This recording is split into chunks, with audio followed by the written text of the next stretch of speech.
The IMF does these things that are called annual Article 4 consultations with each of its member countries and produces a report that basically summarizes the IMF's views about the macroeconomics of that country, where the country is in terms of policies, and what the country ought to be doing. And just a few weeks ago, the India report was released by the IMF. So we're going to kick off the event by having Laura give us the highlights of that report, and from there we'll segue into a discussion about where India stands now in the budget. So Laura.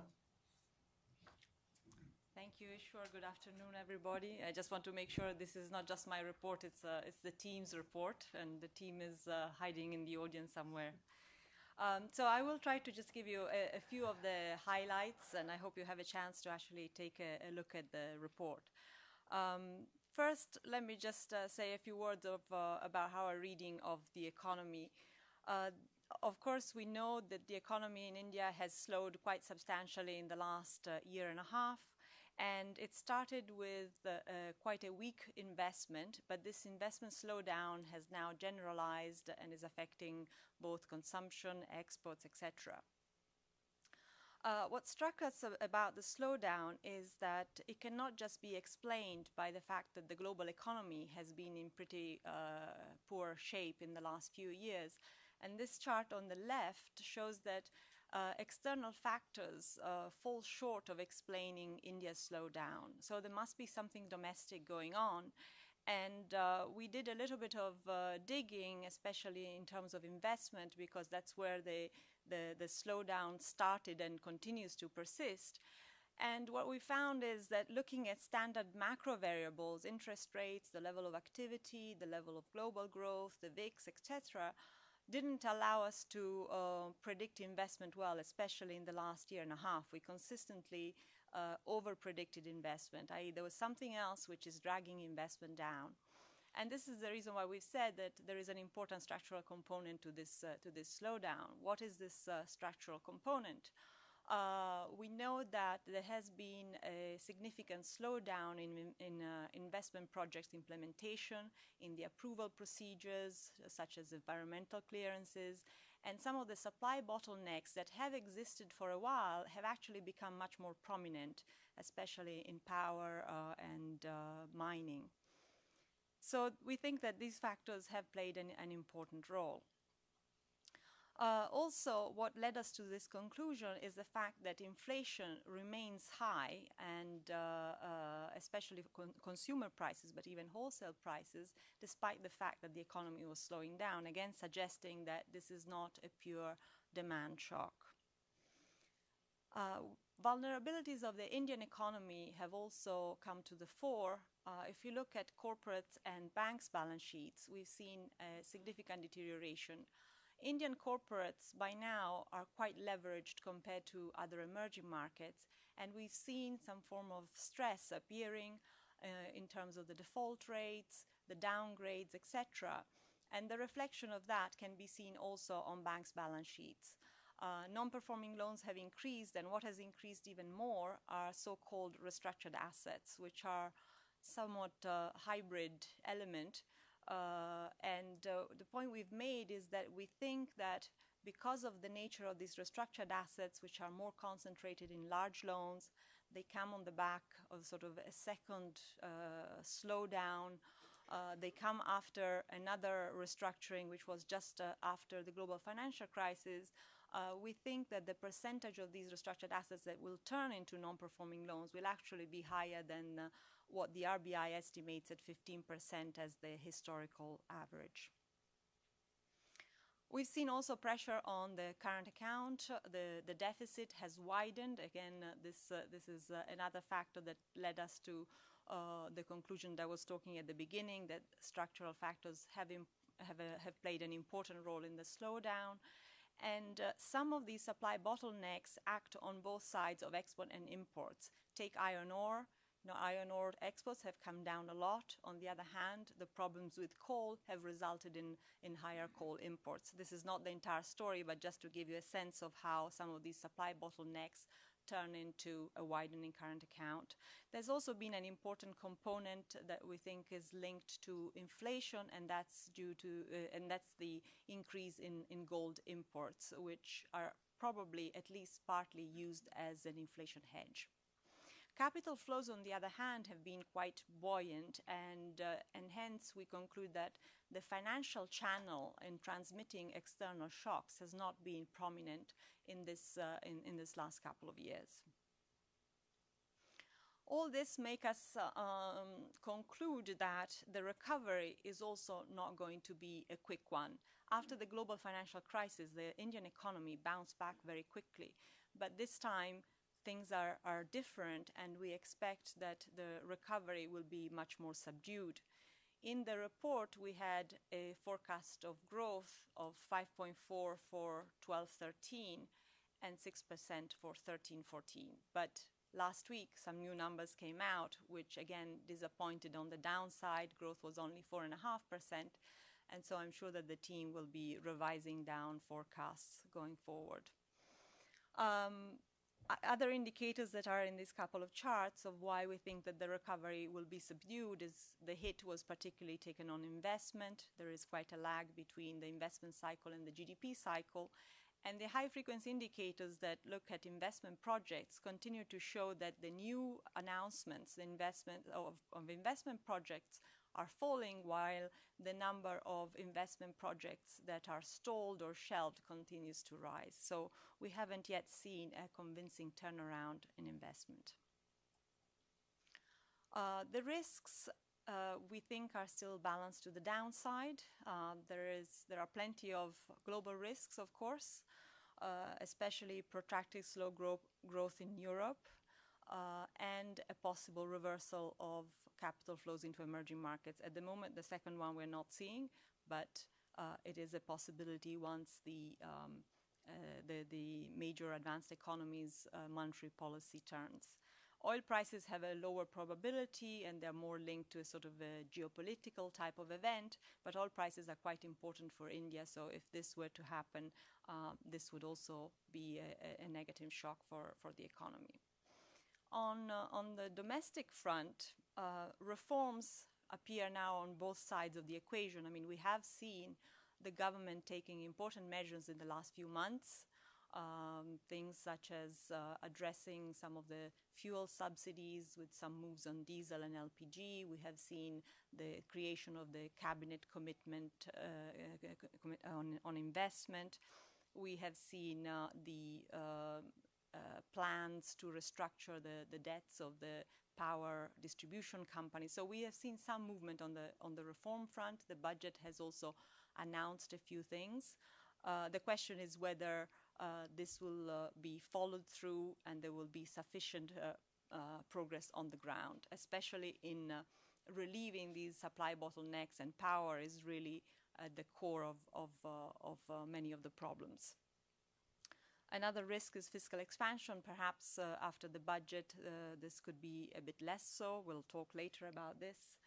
And as I mentioned already, that on the other hand, if the reforms were to be accelerated, especially if there were to be progress on the legislative front, which is not at all incorporated in our medium-term scenario, one could see higher growth returning. Just very briefly, what have been our policy recommendations? Because we thought that it was important to address these factors that are hindering investment, we put a lot of emphasis on structural reform, especially in energy. I talked about the plan for restructuring the debts of the distribution companies. Still, there hasn't been a lot of take-up, so it will depend a lot on the implementation. The fuel linkages, especially coal to the power plants, there are still a lot of uncertainties there. The budget, again, has announced some measures. Land acquisition remains critical for roads, and we've also continued to highlight some of the longer-term, perhaps structural reforms, such as changes in labor laws, as well as improvements in education to resolve skills mismatches, etc., some of the priorities that are in the 12th plan. Also, a necessary complement to these structural reforms is sustainable fiscal consolidation. And I would underline the word sustainable here, and I'll say a few words about the fiscal side just because we're going to focus the rest of the discussion on the budget. On monetary policy, we said that the best thing that the RBI can do for the economy is really to get inflation down on a sustainable basis. We have seen some decline in wholesale prices, but consumer prices have remained above 10%, and we're not convinced that the decline in wholesale price inflation is actually going to persist. And finally, we've talked a little bit about financial sector risks, addressing these issues that have appeared on the balance sheet, especially of public banks. And this will be important going forward once these bottlenecks are eased and there is a renewed demand for investment. It will be important to have taken measures so that the balance sheet situation is not going to be then a drag on the recovery. I'll just say a few words on fiscal recommendations, given that we're going to talk about the budget. Bringing down the budget deficit is not going to be easy. I mean, on the left, you have the deficit of the central and state governments. There was a substantial consolidation before the global financial crisis, but that was in the context of very rapid growth. And the right-hand side shows the challenge in reorienting spending. What do we mean by reorienting spending? The major thing that we said is to go from some parts of current expenditure, i.e. especially fuel and fertilizer subsidies, towards capital expenditure and some social spending as well. As you can see, there's very little capital spending and actually has been declining in the last few years, at least in percent of GDP.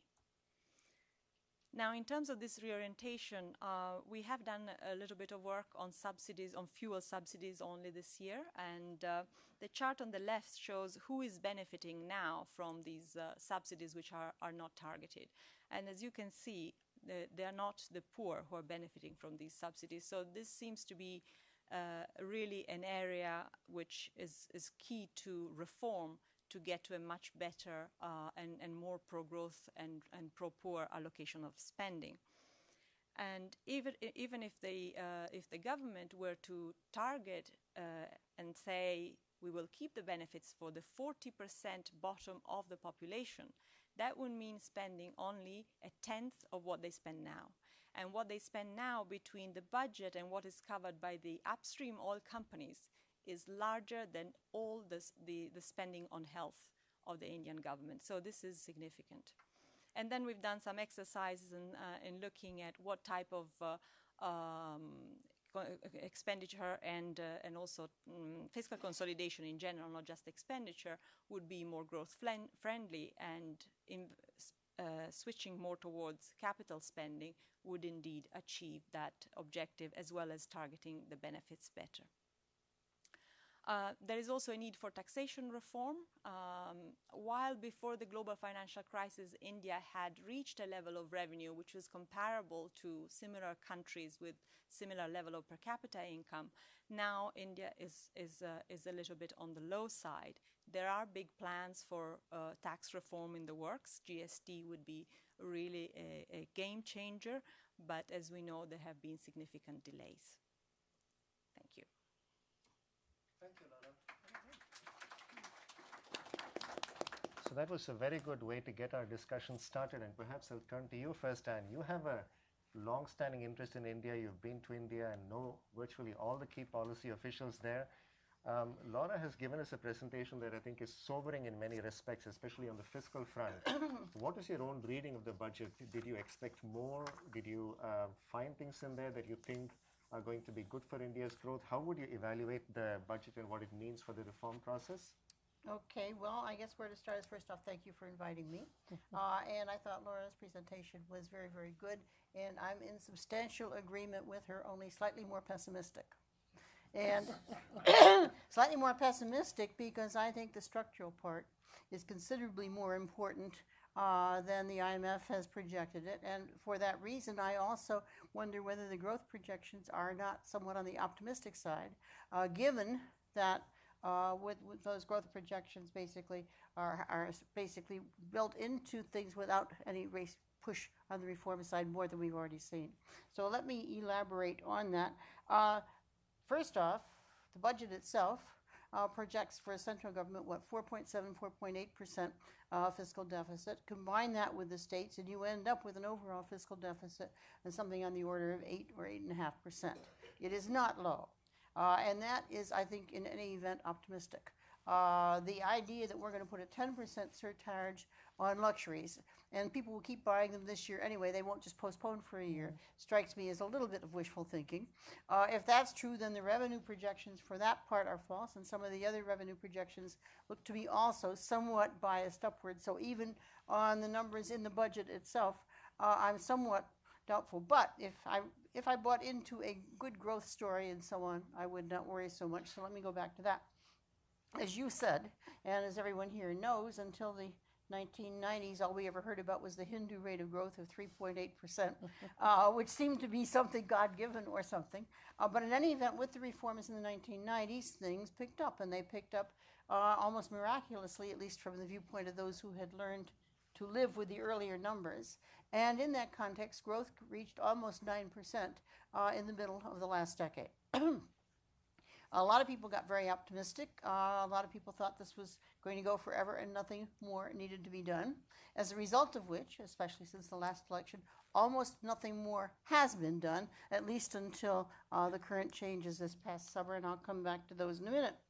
The reforms led to years of good growth, and that continued really right through the reforms of 2000 to 2001, which I think everybody underestimates the importance of, when consumer goods were freed from the prohibitions on imports that had been there, and when simultaneously tariffs were quite a bit lower than they were, so that the Indian tariff structure went down, and of course removal of import prohibitions was even more important.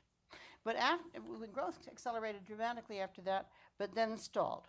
It peaked in 2007, 2008, and I was not alone at that time. Many of my Indian colleagues agreed or thought, before the downturn in the West, that the Indian economy was, if anything, overheating at that time. That rate of growth was not sustainable without further reforms, and I don't see anything that has happened since that has made me seriously question the judgment of what rate of, or the question of what rate of growth is sustainable in the absence of fairly far-reaching further reforms. And I guess I come out hoping for much better, but thinking that something on the order of 5 or 6% is probably the best that's in the cards, and I'm not even optimistic about that. I'd agree that risks are on the downside, which then raises questions about fiscal sustainability, because you can't be running deficits of that size with that kind of growth rate for too long a period of time. So I think there's some inconsistency there, and I want to focus for the moment on the growth part. Where are reforms needed and why? Well, you can place your emphasis where you want to. Everybody's heard about infrastructure, so I'll pass on that one, except to say that there are clearly bottlenecks, not only power, but ports, transport, railroads, etc. They are all over the place. They are clearly an inhibitor, but not the only inhibitor of growth, and quite clearly some attention has been paid to that. Some things have been done. More needs to be done, but my read is that more is happening, at least to some extent. But then I turn to some other things, and the situation isn't quite as pretty. Labor markets. Laura briefly mentioned labor market reform, and she talked about labor laws. Well, labor laws include the Industrial Relations Act, but they also include the empowerment of unions, and unions are very strong. One of the striking statistics about India, which you should have seen if you haven't, is that during the period of high growth, from 1992-93, let's say, until 2006-07, industrial production more than doubled. Employment in industry, in the formal sector, did not increase, period. All of that growth happened with capital deepening, with more investment. Investment did rise, with improvements in efficiency. But unless they had to, employers were very reluctant to take on workers, and especially unskilled workers. Now, if you think about India to this day, with 65% or more of its people bottled up in agriculture in rural areas, low productivity, the tremendous potential for Indian economic growth is moving those people to more productive, better paying, because they're more productive jobs. if in fact there's no more employment in the industrial sector, where are people going to go? They're going to stay in agriculture, and we're going to see a very large drag on the economy until such time as something is done to enable the rate of growth of urban employment, and especially urban employment of unskilled workers, to increase and to start rising at a fairly dramatic rate.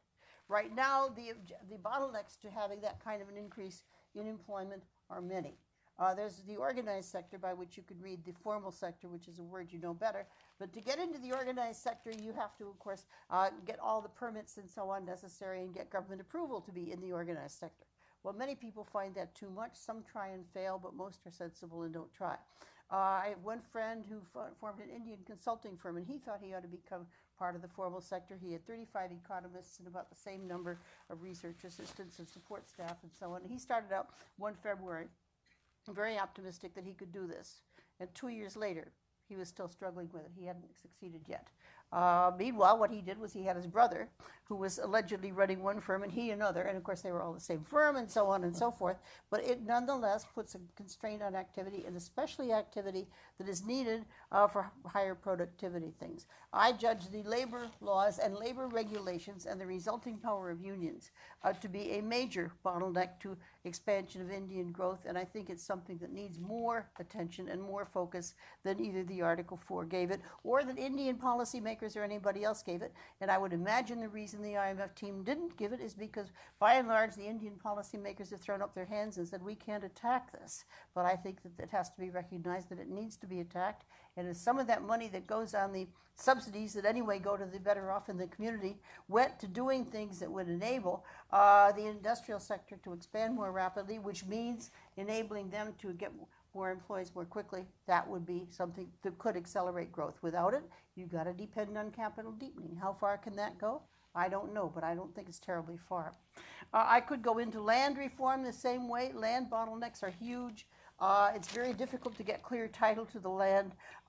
Even the government has not been able to prove it owns some of the government land. Titles simply are not clear, and court battles take forever. I had one friend whose husband died. They owned some land in Mumbai, and 12 years after his death, I saw her for dinner the night before she left for Mumbai for yet another court appearance to try and get a hold of the land to which she was entitled, the land of the buildings to which she was entitled. This is not an infrequent occurrence. Delays in the legal aspects of doing business are huge and are probably as big a barrier as some of the labor laws themselves. It's something that needs to be addressed. It's hard to quantify, but these things do matter, and especially when companies are thinking about, well, shall I locate somewhere where I can get these things done quickly, or shall I get them done where I can get them done slowly?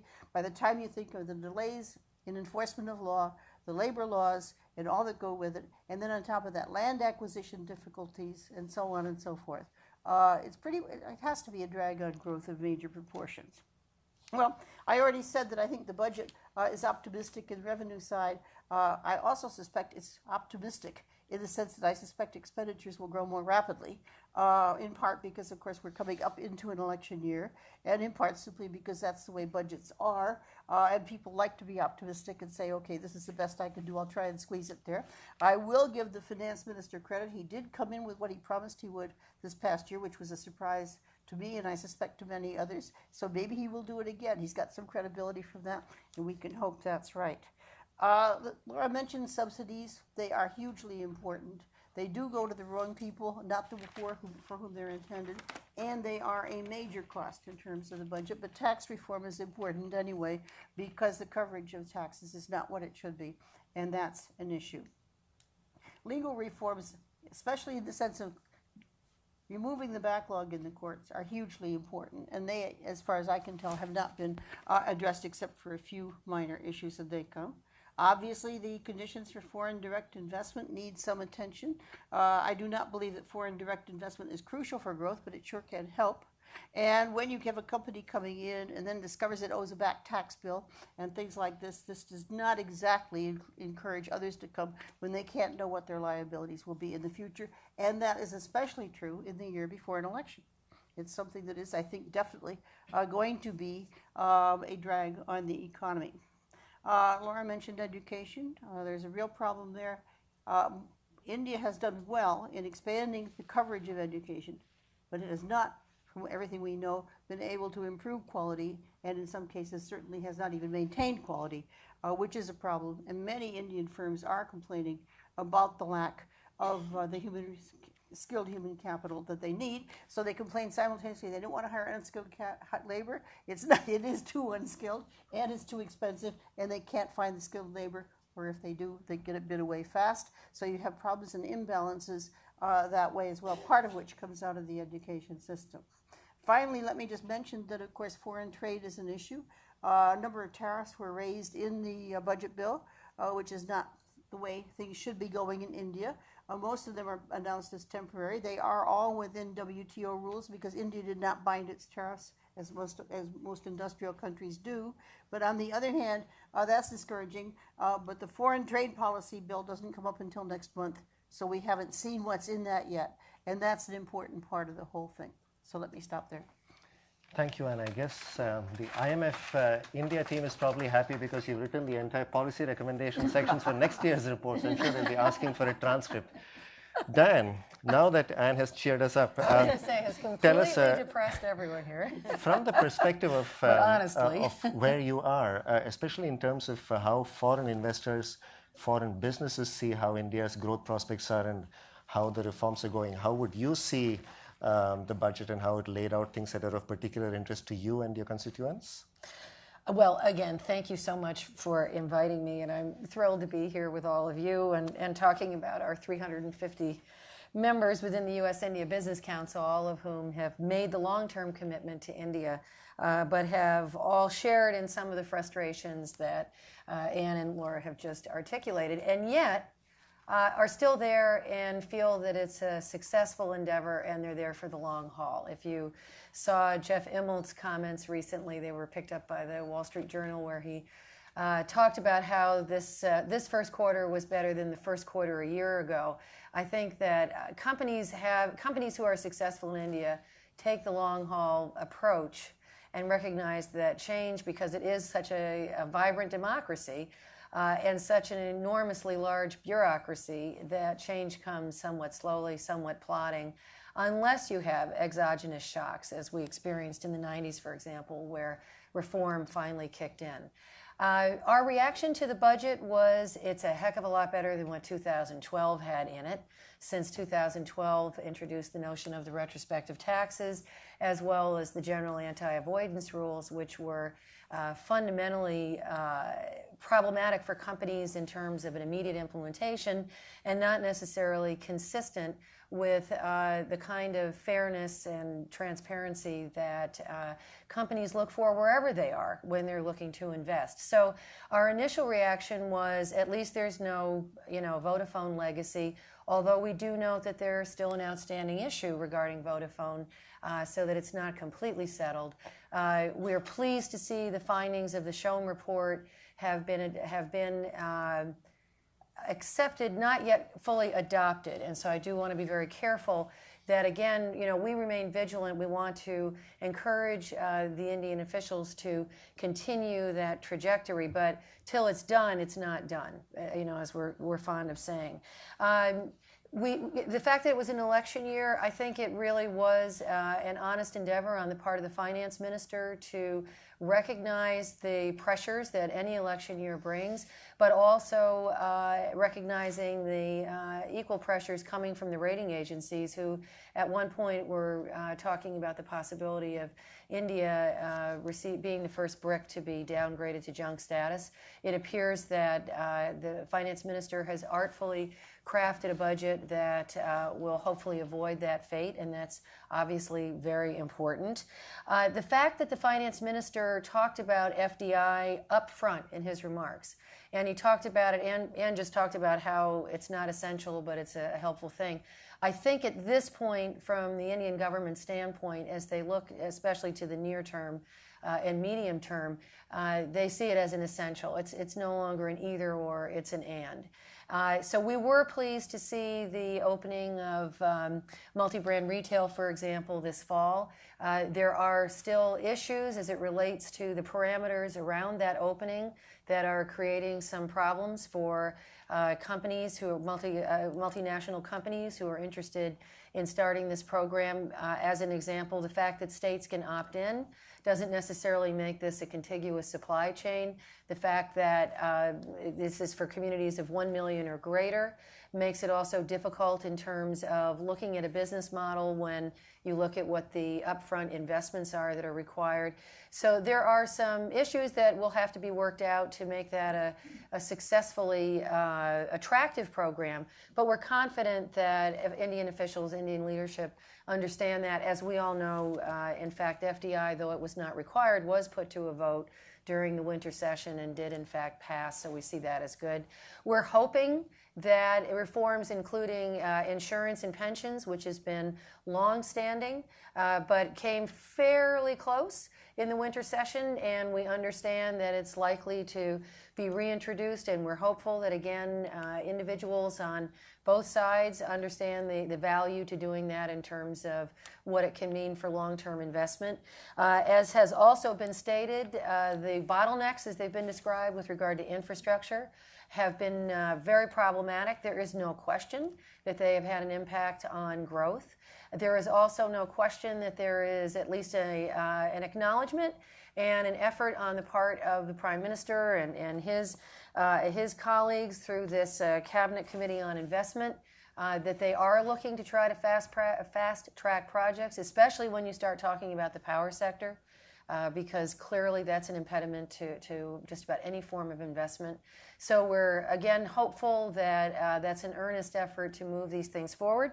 But again, we'd love to see movement on the Land Acquisition Act so that there is some clarity there and that there is a sense of fairness both for those who would be displaced but also for the investors who would like to participate more fully. Eager to see the National Food Security Bill move forward. Again, anything that we can do, especially as we talk about at least a segment of inflation, to begin to improve the supply chain, to create a real cold chain. The fact that we could impact favorably from a social perspective on food wastage just by doing that. In addition to, creating greater efficiencies that hopefully will also create greater skills and potentially move this, amazing demographic dividend that we're fond of talking about in India, this incredible youth, 50% of the country under the age of 25, moving them toward more skilled opportunities would be fantastic.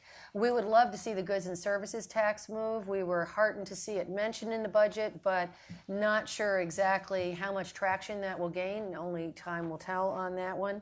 We're personally working on a bilateral investment treaty as it relates to U.S.-India trade relationship. We, of course, have our model bit now completed here in the United States.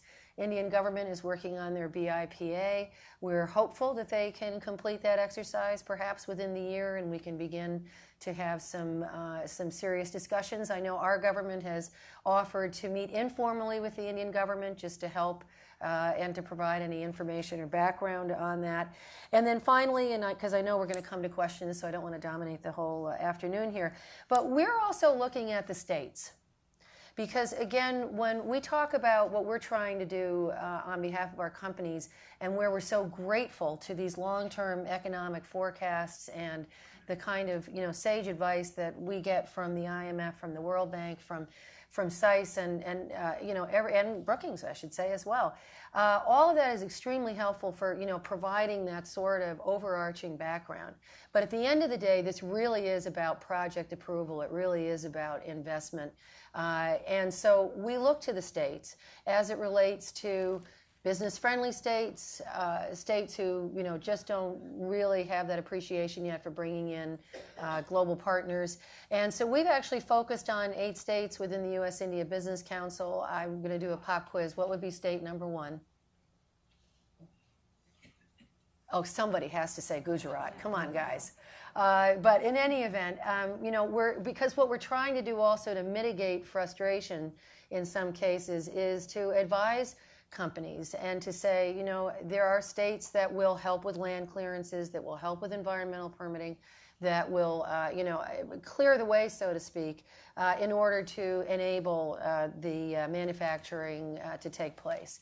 So that's what we're looking at. The only last thing, I apologize, but I would be remiss if I didn't say it. The other thing that has to happen and that we're constantly talking about when we get to financial issues is more long-term finance for infrastructure investment. And so we're obviously pleased to see the infrastructure debt fund that was announced about a year and a half ago, but note that it really has not been taken advantage of to the extent that it could or can be with some revisions and some modifications. And so we're, again, pleased to see acknowledgement when it comes to these infrastructure bottlenecks and hopeful that Ministry of Finance and others will also work through this long-term financing portion so that, again, we can really get things up and running. Thank you. Thank you, Diane. You've moved us a little bit in the direction of hope, which is a good thing. So where will you take us, Ijaz? Now, Ijaz, I know you've been doing very interesting work on infrastructure, distribution issues, and so on. What are your perspectives on what the budget had or didn't have? Thank you so much, Ishwar. Thank you for inviting me. So, these are my personal views and not the views of the World Bank because we are still thinking about it, you know. So I did try to catch up, you know, what is the popular perception on this budget? And the thing that really came out is, for example, Swaminathan Iyer's article that it's everything for everybody, which actually pleased me because I thought that this is a very harmonious approach to managing the discipline of a budget with the harmony of good distribution and keeping it on right track. But then just before this meeting, Ishwar also asked a very good question, you know. I mean, does it have the reforms? Does it have a framework to put ahead the agenda? Which really made me think because then, I mean, when we look at each individual reform, ranging from trade, labor laws, subsidy, all of them, they somehow don't seem to fit in the budget.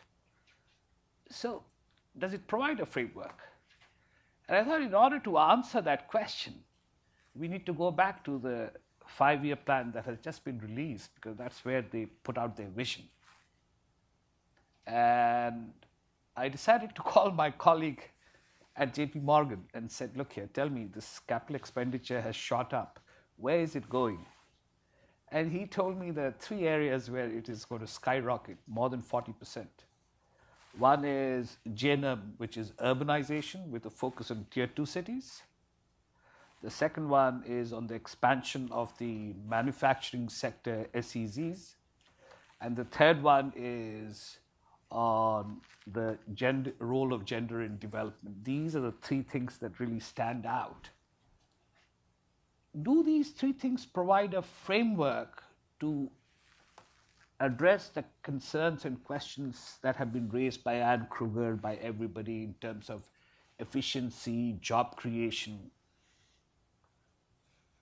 The answer is yes, and I'm going to explain to you why.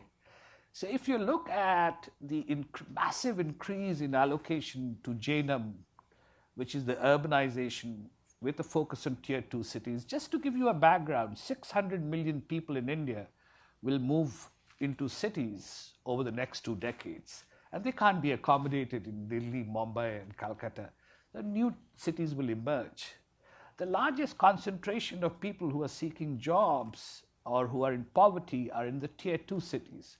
So how the tier 2 cities urbanize over the next 2 decades will shape the scope of efficiency gains, non-agricultural job creation, name it, and it's there. Now, I'm not saying that the strategy is there, but the large increase in JNUM focused on tier 2, not tier 1 cities, signals to me that there is some hope there in terms of providing a framework. What about manufacturing sector? There a lot of talk about new industrial corridors coming up.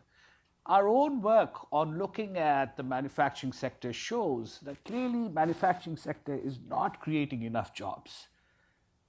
But most of the new manufacturing firms are establishing themselves not in cosmopolitan cities, but in tier 2 cities where land is cheaper, labor is cheaper, and in mature technology in the manufacturing sector, they want to move out. But in order to move out, they need the infrastructure. So we find, for example, the Golden Quadrilateral, the connection of the road highways, overcomes several problems. By connecting megacities with non-megacities, smaller cities, you are immediately overcoming the problem of access to land. Land is very difficult to get in megacities. But in smaller cities which get connected, you can easily take over the land. So we find that a lot of new firms are establishing in smaller towns. So that connectivity actually overcomes the problems of licensing Raj, land Raj, labor laws. So there are some indirect routes that can work. So the focus on the manufacturing sector is also a good one in this. And the third one, of course, is the gender one, the significant. And this I don't have to say. Everyone has read the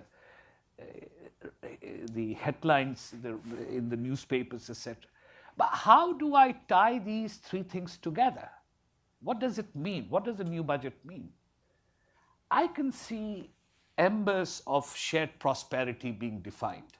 That, in other words, this budget is trying to go beyond growth, which is very important and primary, but also starting to establish a framework for promoting shared prosperity by tapping into tier 2 cities, mature manufacturing sector which will create jobs, and taking into account the role of gender in development.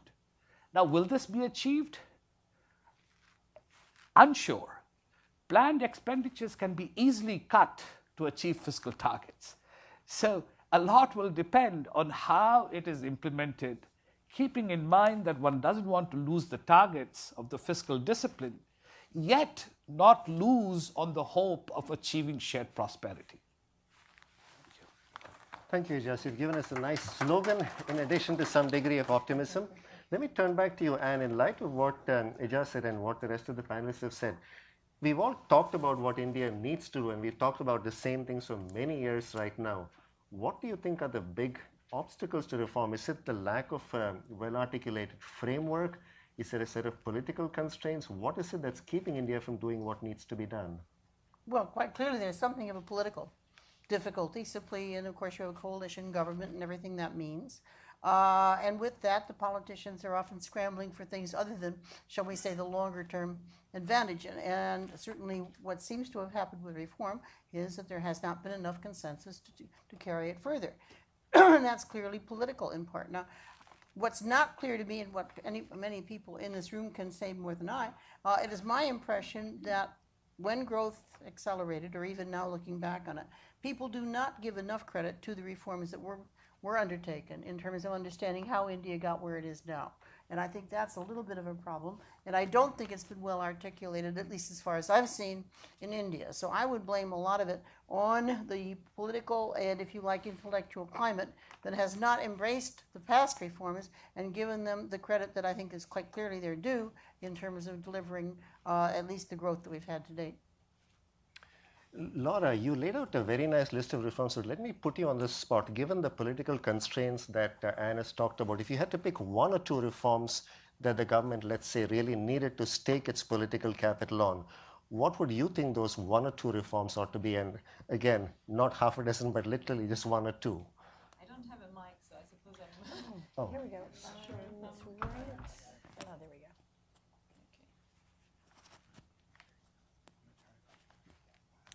On the fiscal side, as I mentioned, I really think it's rotating from subsidies into capital expenditure. On the structural side, if I had to pick one thing, it would be power. I think it just has such a huge reach.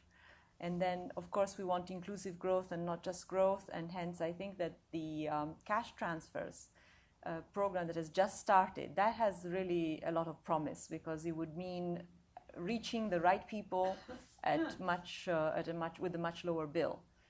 That's going to take time, but I think that's really an important reform. Dan, let me get back to your comments. You spoke about the many areas in which there's been progress, and you made this intriguing comment about how working with the states is in many ways a lot easier because that's where the action is. What is it again that you think that prevents what is being done at the states from being scaled up to the national level? And do you think that from the point of view of foreign or even domestic investors, creating the sense of competition among states might be one way to get around the political status at the national level? I think there's a certain inevitability to that. I really do. And, you know, states that have been written off previously, Bihar is an example, with this vibrant chief minister who's, you know, we're reading about positive stories. And while it may still be early days in terms of, you know, even greater infrastructure challenges than, say, Gujarat or some of these other states, the potential is there. Uttar Pradesh, with a new chief minister, 38 years old, who was just elected last year, who is feeling tremendous enthusiasm and energy toward wanting to bring investment to his state, understanding that this is the expectation that was part of his successful election. We actually have our chairman, Ajay Banga, who is the president and CEO of MasterCard Worldwide, along with our president, Ron Summers, and a group of our board members who are traveling to Lucknow next week. And they're actually going to be holding an all-day seminar with high government officials from Uttar Pradesh, culminating with a private meeting with the chief minister. This will be the fourth or fifth time that Ron has met with the chief minister. Ajay met with him as well in October. So that, you know, we're putting our hopes against some of these more progressive-leaning leaders. What's really interesting is we hosted Montek Singh Ahluwalia in New York last May, and as all of you know, he's the deputy chairman of the Planning Commission, and he's been a person that many of us turn to for sage advice as we've moved through many aspects of the Indian economy over the last few years. And Montek shared with the group, as we can always have reasons to complain about why things haven't gotten better more quickly or why they're backsliding. And as Montek was fond of saying, in the good times, it's in spite of the government, and in the bad times, it's because of the government. So either way, they can't catch a break. But the other thing that even Montek talked about was looking at the states. And as we're fond of saying here in the U.S., the states are laboratories. And so I do think that your question is excellent, because whether it's from chief minister to chief minister feeling a sense of competition and wanting to see their growth rates rise, or it does come from the bottom up in terms of the population's expectation for a better quality of life as they make those comparisons. Not sure how that will happen, but definitely there is a political component to this, and one that we hope will result in, as that expression goes, a rising tide lifts all boats. So that's the way we see it. Right, and in fact, to build on those comments, what we saw with the multi-brand retail FDI reform, I thought was an interesting strategic approach, because what the government didn't say was we're going to ram this down the throat of everybody, but said we're going to create this option and states can choose to allow investment. And I presume that the idea was that you could have a positive demonstration effect in some states that encourages other states to take over. So in that sense, I do see a strategic sense, or at least I saw a strategic sense in some of the measures that were taken last year. Let me turn back to you, Ejaz. Now, you were somewhat more optimistic about where things are going with the manufacturing sector in particular. Now, Anne has pointed to this very damning statistic that even though the manufacturing sector has done very well over the last couple of decades, employment growth has been minimal. In terms of your own research on the Quadrilateral Project and so on, are there specific things that you think could be done in order to deal with the manufacturing sector, not only to make the sector itself robust, but also make it robust in terms of generating employment growth? Yeah, and the stock of knowledge on that is immense, which Anne Kruger has already highlighted, that these are the reforms that need to be done in order to achieve. But what we need to do now is to tie up those reforms from a forward-looking agenda. So, for example, most of the factories and expansion of the manufacturing firms could do better by tying it up with the agenda on urbanization. We know that 600 million people are going to move into cities. So a business environment and an infrastructure that promotes growth of cities will also enable the growth of the manufacturing firms, and which is going to create jobs. But I think, it's important also to keep in mind that 80% of jobs in the manufacturing sector and in services are in the informal sector, unorganized sector. So although a large proportion of output is accounted for by organized sector, the proportion of firms and jobs are dominated by the informal sector. Now, we've been examining the relationship between formal and informal sector, looking firm level evidence big time. And it's not easy to draw any conclusions. But what are the things that come out? First, one thing that stands out is that the relationship between formal and informal is a very strong one. They both move together. So looking at firm level data in the different districts, we see that if the organized goes up, unorganized also goes up. So just to say that it is restrictive labor laws that are explaining this relationship is not good enough, because we find that the organized and unorganized are moving in different directions. The organized manufacturing firm moves out from Delhi or large cities because land is too expensive, and they go out to the suburbs or tier 2 cities. They don't mind poor infrastructure. They set up their own power plant and start producing. The unorganized firms, on the other hand, are moving into cities looking for infrastructure because they don't have the money to set up the power plant. So the expansion of this the manufacturing sector has to tie in with the broader agenda of urbanization, and something which I have overlooked, and I should mention, that this budget also has social insurance schemes for rickshaw pullers, for dhobiwalas. So this kind of social protection for the informal sector, which has started to germinate, will also help achieve that. So really, these are 3 goals to be achieved with a few instruments. So Anne, let me get back to you. I didn't give you a chance to express your optimism about India. You spoke about how the growth projections that we saw might in fact be somewhat optimistic. You spoke about how progress on the fiscal side may in fact turn out to be somewhat optimistic. But do you see any promising signs on the reform front? I mean, we all know what needs to be done, but in terms of what we've seen, especially in the last few months, in terms of the government's stated intentions, do you see signs of hope? In the stated intentions, there are, of course, a few signs of hope, and the government does seem, probably since last August, to have been moving a bit, or at least moving in statements of intention a bit. Now, how much will actually come to fruition, especially with an election coming up, I think is an open issue. But yes, again, there is at least some intention to get somewhere. I think in the budget speech there is an intention to do something so that the Vodafone mess cannot happen again, even if that doesn't straighten out the current one.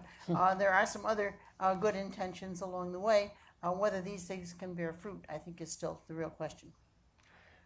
Let me turn back to vulnerabilities a little bit. We will have some time for Q&A at the end. Laura, you spoke about the current account position, and you seem to be of mixed views on that. On the one hand, the current account is a source of vulnerability, but you spoke about how foreign inflows are still holding up reasonably strong.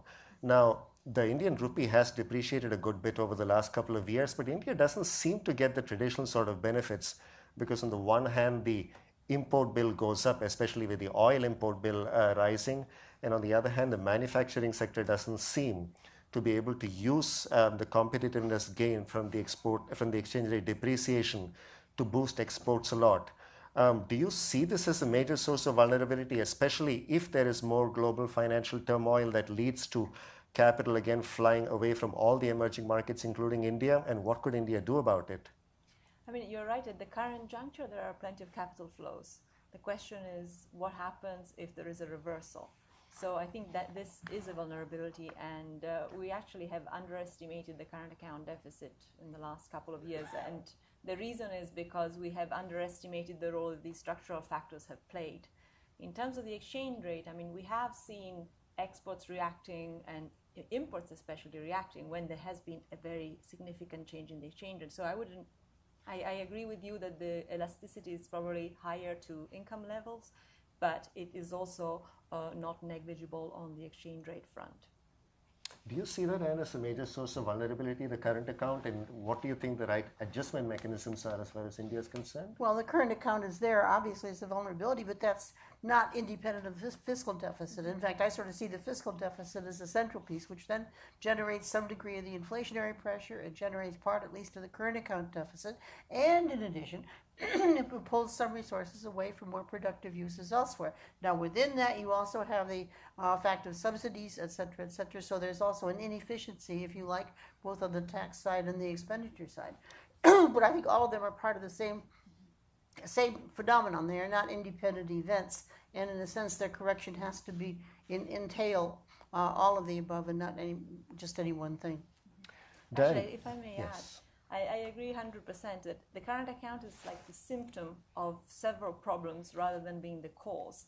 And the other point that I would like to make is that if you look at external vulnerability overall, still the level of debt, external debt, is manageable. The level of reserves is more than adequate. So this was behind our assessment that the overall external vulnerability is still quite manageable. So given where the current account deficit is, and even though the position might be manageable, India clearly needs to remain friends with foreign investors. From the point of view of foreign investors, financial institutions, and so on, do you see major barriers to your operating in there yet? Are there specific things you would like to see dealt with or removed? I know there are these things we've talked about in terms of what India needs to do for itself, but to be especially attractive to foreign investors, do you see specific steps on capital account opening or issues of that sort that you'd like to highlight?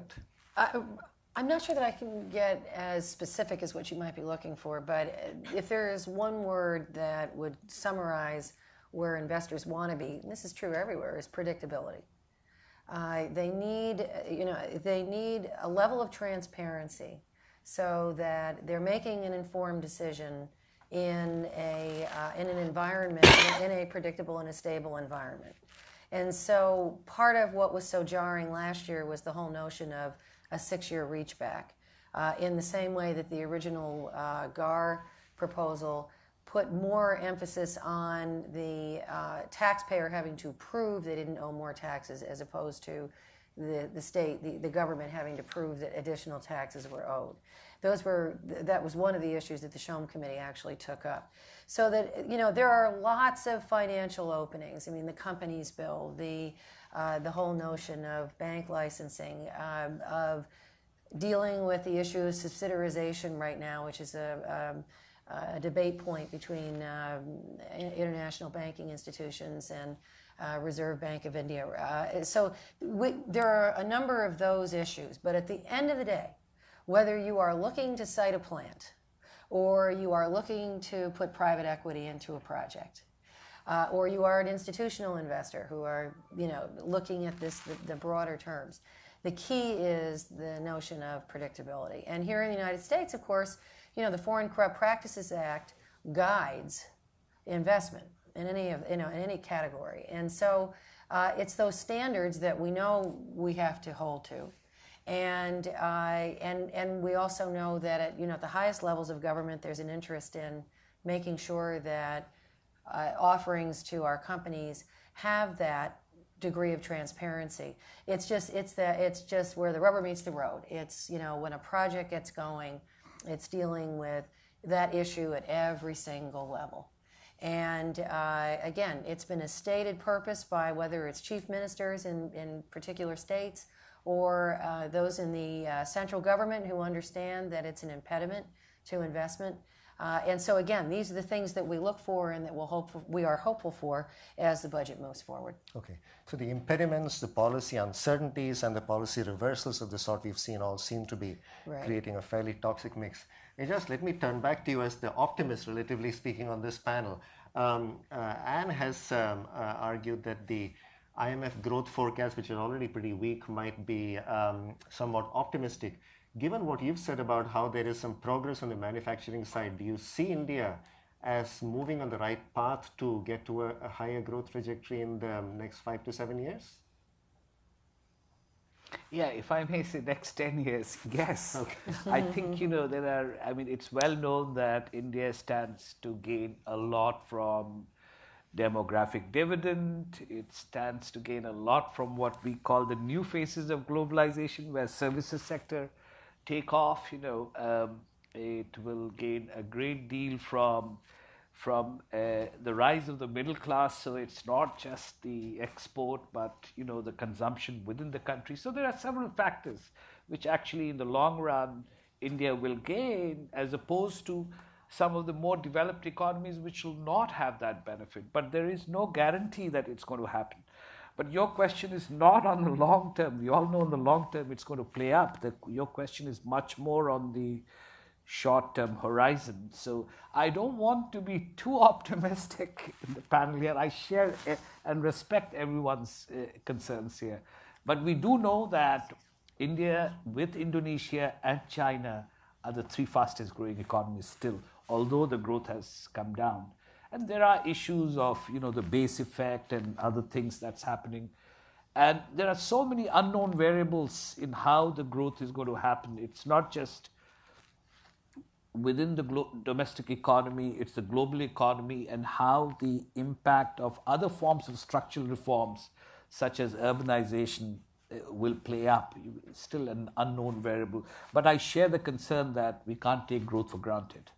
And I was perhaps lowballing what you were saying about growth. I should give you a chance to clarify what exactly your prospects are. I think there's a difference between the potential, which could be realized if things went well, and what will happen if the reforms don't take the strong form as they would. We hear about the demographic dividend. There is a potential dividend there, but if everybody is bottled up in the rural areas or stuck sweeping floors in shops in the cities because they cannot get into more productive work, that demographic dividend will become a demographic nightmare as people are striking in the streets and people are rioting and all the rest of that. So it's a double-edged sword. If you take advantage of it, it's a huge benefit, but it could also be a huge cost, and I don't think that should be overlooked given the trajectory of employment today. Average product, last I looked, and this is 2 or 3 years old, of workers in the organized sector in industry, 5 times that of in the informal sector. Keeping people in the informal sector, therefore, slows growth. Everybody could move to the formal sector under appropriate conditions, not just hiring them for nothing to do, can make a difference. There are other things that can help India, and India has all the potential for I think 9 or 10% growth, but it would take the reforms.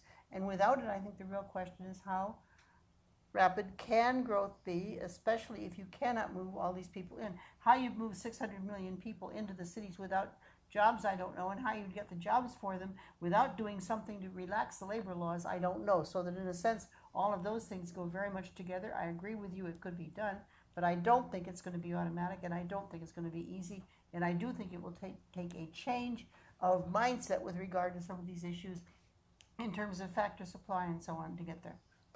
I mean, if I may add to this, I mean, the story of informality is a lot more complex, because when I heard that informality is rising in Latin America, we opened up the informal sector by gender.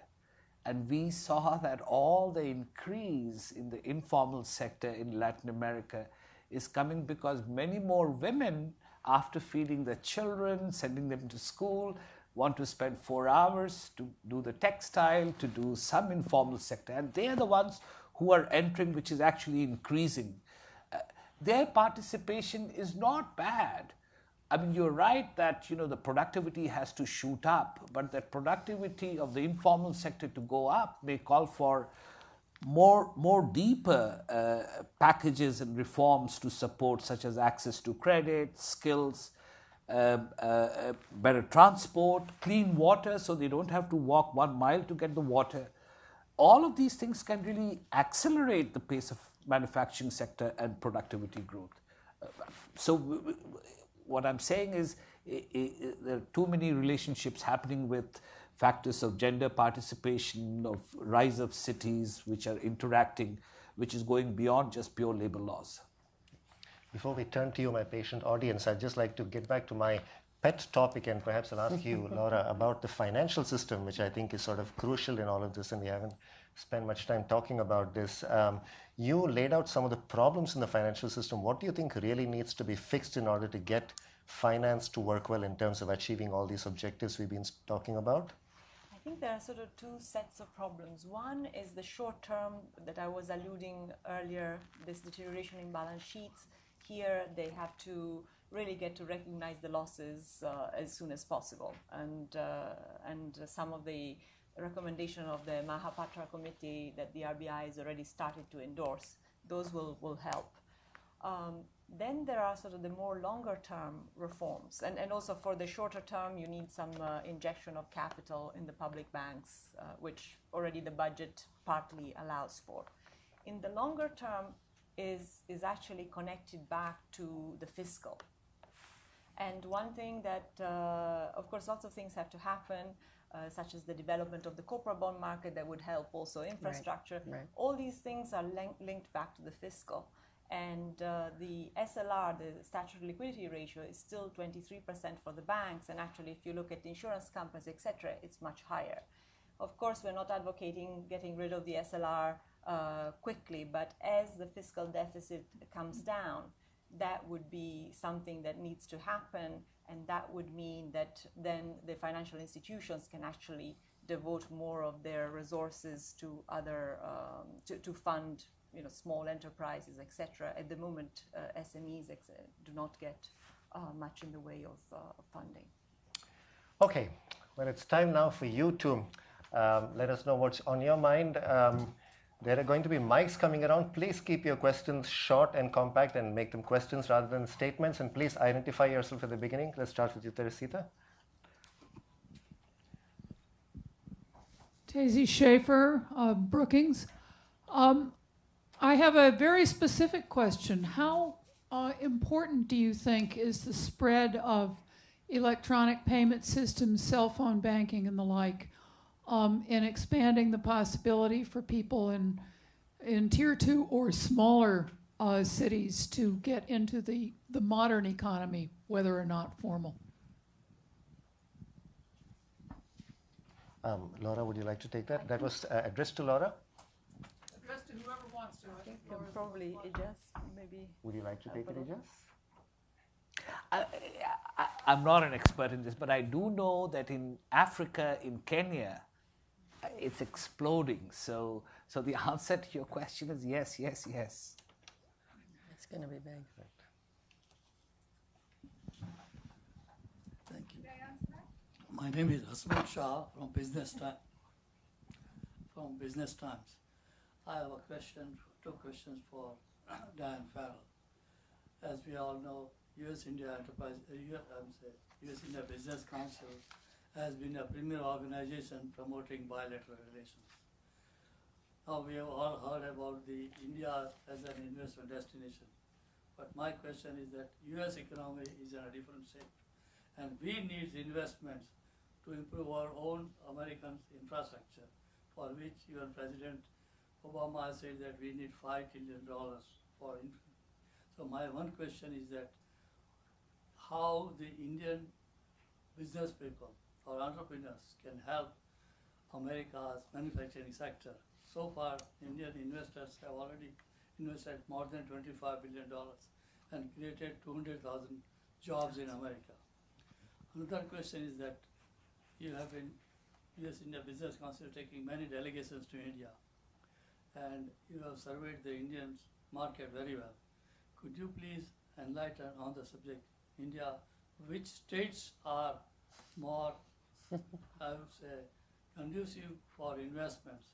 For example, recently Mr. Ron Summers made a statement that Uttar Pradesh is now offering a lot of opportunities and investments. So these two questions are. Thank you. Thank you very much. I'll start. Let me start with the states.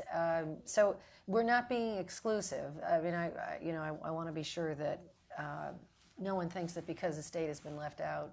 In some cases, it'll be fairly self-evident. But as I mentioned, Gujarat, Uttar Pradesh, Punjab, Maharashtra, Andhra Pradesh, Bihar, Karnataka. Have I gotten to 8 yet? Somebody should be counting for me, I think. So they're fairly obvious choices, I think. With regard to investment, in fact, we're about to come out with a publication that talks about Invest in America, because one of the undertold stories here in the United States, especially as we're looking toward job creation, is to recognize those Indian investors and entrepreneurs who are actually here in the States. So the obvious are obviously Tata, SR, Reliance. In fact, Reliance has a huge stake in shale gas, as an example. Those are just a few. Also, ONGC, the National Oil and Gas Company, GAIL, also associated, have now opened offices in Houston, as an example. So there is a two-way street. Clearly, still the investment flow is greater between U.S. In the direction of India. But as more opportunities arise, we see a greater probability. The other thing to remember is as we look toward immigration reform, and you talk about the STEM initiative right now, and you talk about the recognition that we have all these incredibly talented students, graduate level students who are coming from other countries and are wanting to facilitate the opportunity for them to stay, should they choose to, and begin their careers here, is something that I think is also very forward-leaning as you look at U.S. interests when it comes to our need to grow our own economy and come out of this recession. We do actually have an audience member who's going to answer the first question, so let's give her the mic.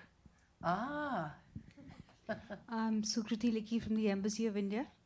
To answer your question regarding electronic payments of subsidies, direct cash transfers, India is presently trying to implement a very, very ambitious program for financial inclusion. Direct transfer of subsidies is part of that program. We have 600,000 villages, of which we have, at the present moment, we have over 100,000 brick and mortar bank branches. The aspiration is to reach each person in the country and to provide each person with financial facilities. So there is this micro ATM, which is manned through telephones, mobile telephones, and there is a technological revolution happening in India in terms of payments. And we are hoping that we will reach every family across India, and we will be able to provide payments directly through them. Last mile connectivity is being provided through people. So we have business correspondents employed by banks who go to the home of the person and deliver the payment, because we cannot create bank branches in every village. So this is a fabulous program, and it is going to make vast changes in terms of the savings coming into the system, and you're going to have banks being able to bank with people, micro-insurance, micro-credit, and the banking rules were changed in order to ensure that you can have a zero balance account. You can have an overdraft on that account. The changes to the know your customer norms for banking, people who know banking, they have been facilitated in order to ensure all of this. So all the sectors across the economy are working together for this to happen. So we're hoping this happens soon. And it will be a revolution. Now we just need to figure out how to channel those savings the right way. But thank you for that very authoritative and official answer. Yes, sir. Yes, sir. Anil Gupta, business professor at University of Maryland, College Park. A question to Laura and Anne, because your talks particularly focused on central government policies. You probably all accept that both central and state level policies matter, and while the center has gone to sleep by and large over the last several years, the states, not every state, but across the board, have actually moved in the direction of reform. So the question is, how critical for the Indian economy, state-level policies versus central policies? If you were to do a regression, kind of how large would be the beta for the states? Well, they're both important, and I think of it as sort of a multiplicative kind of thing. Every reform at the central level helps business, but it also makes reforms that come at the state level more productive. Every reform at the state level, when it makes the reforms at the federal level become more productive. It isn't a matter of one or the other. It's a matter of both. Some things matter more at the states. As you know, some legislation has even been cast at the central level as saying if the state wants it, it could do this. There are amendments that can be made to various laws for the individual states if they so choose, which has been one way to get around the political bottlenecks you were talking about. But there's some other things that only the center can do. Foreign trade policy, for example. There has to be some degree of uniformity in a lot of aspects of financial policy. And there are some other things that really which can't be done any other way. And of course, when the center is doing a fiscal deficit of 5 or 6% of GDP, the states really are compressed in what they can do. So on all those grounds, I would say both are important, and each one that does better strengthens both itself and the other one. Well said. In light of these kind of structural issues, I'm curious about your outlook on equity market performance and how you think the equity market will react with the upcoming elections and the reform agenda. I mean, I think the equity market is very much influenced by foreign flows, so it will depend on two sets of things. One is how conducive the environment for flows into emerging markets is going to be. At the moment, it's very favorable, and there is a secular trend towards more investments into emerging markets.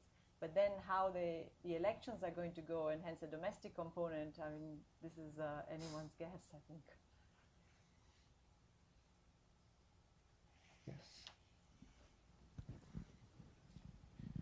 My name is Jing, analyst at Central Technology. I have a question regarding the manufacturing industry. What do you think will be the promising industries in terms of manufacturing, and why? Who will be the promising customers? Thanks. Oh. Well, I mean, the first thing that we know in economics is that you don't talk in industries, you talk in terms of activities and firms. And you can have very successful firms within a not very successful industry, and vice versa. So that it isn't a question of one or the other. And secondly, it depends very much on how things change. If labor laws and labor regulations and labor institutions were changed in a way that enabled a much more flexible market for unskilled labor, in my judgment, then you'd see a big boom in some of the industries that have been to a certain degree pulled back because they are intensive in the use of unskilled labor, and the restrictions make that a very difficult thing to do. If, on the other hand, the labor laws remain as they are, then I think some of the activities will go the other way. But you don't know, and one of the things you can't ever do is forecast which industry will do what. That's one of the things that people who try and do it get in big trouble on. You find an entrepreneur who's got a good idea, and he carries it out successfully, then others try and imitate, some succeed, some fail. It just depends. Anything to add, please? This question. Peter Bogart, I worked with the World Bank at the time of the reforms, the early reforms in the 80s. Now I'm back in a stint just evaluating some of them. The issue is, again, the absorption of labor in these new cities, in the second-tier cities. That obviously has one Hold very the microphone closer, we can hardly hear. very important condition, and that is to what extent small and medium industry, so it's not only formal, informal sector, but the famous small and medium industry in India had been heavily protected at the time of the late 80s, early 90s. Has that changed? Is that changing? Because that will be obviously one of the important issues. To what extent they will just, link into this overall employment growth. You're referring to small-scale reservation, which was a very big thing. Right. There were 890, I think, industries, something around that number anyway, which were delineated by legislation as saying that firms had to stay under such and such a size in order to be eligible for certain kinds of privileges, which were pretty profitable. The result of which was, of course, that and they were mostly identified as industries that used a lot of unskilled labor. And so they were exactly the ones that didn't want to get bigger because they'd lose their privileges, and yet they were exactly what you should have wanted to expand. Most of the small-scale reservation, if not all of it, legislation has been removed. There's still a legacy, and India still has a very abnormal distribution of firms relative to most other countries, even when you standardize for size, per capita income, and so on, in that they have lots of very small firms and some very big firms, and their middle is much less than you might expect if you looked at the distribution in other countries.